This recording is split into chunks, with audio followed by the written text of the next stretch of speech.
Hi, I'm Emma, and welcome to the Dish POS dashboard. In this tutorial, we show you how to add menu options to a product. First, click on Products. Then go to Option Menus.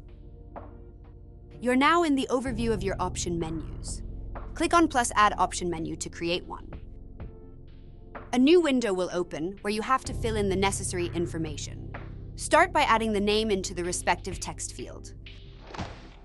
To set whether a product should be prepared separately or not, use the corresponding drop-down menu.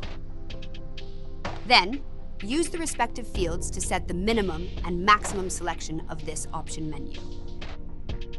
Afterwards, click on +Add Option to set the option items. Now, give your new option item a name. To do so, use the respective text field. Then select what type of option it is by using the corresponding drop-down menu. You can choose between comment and product option.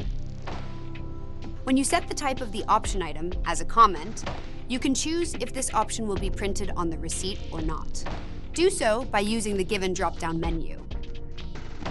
But if you set the option item type to product option, you can now also assign an existing item to this option, in addition to the question of whether the details on the receipt should be hidden or not. In addition, the option price of the selected product will be added to the bill if this option is selected during the order process.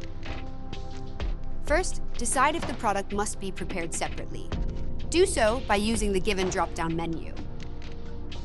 Then select a product through the corresponding drop-down menu. When using the drop-down menu, you're able to look for your product through the search bar or scroll through your list of products.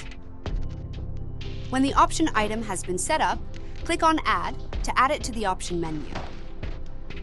Once you are done adding your options, click on Save to apply the changes. To now make use of the new option menu, you need to assign it to a product. To do so, navigate to Products. From there, you can use the Edit icon to open the settings of the product to which you want to assign the option menu. Under Pop-ups, click on +Add Option Menu to assign an option menu. Now use the given drop-down menu to select the desired option menu. Then click on Save to apply the changes. That's it. You completed the tutorial and now know how to add menu options to a product. Keep in mind, since changes have been made, you must send them to your system by navigating to the general settings.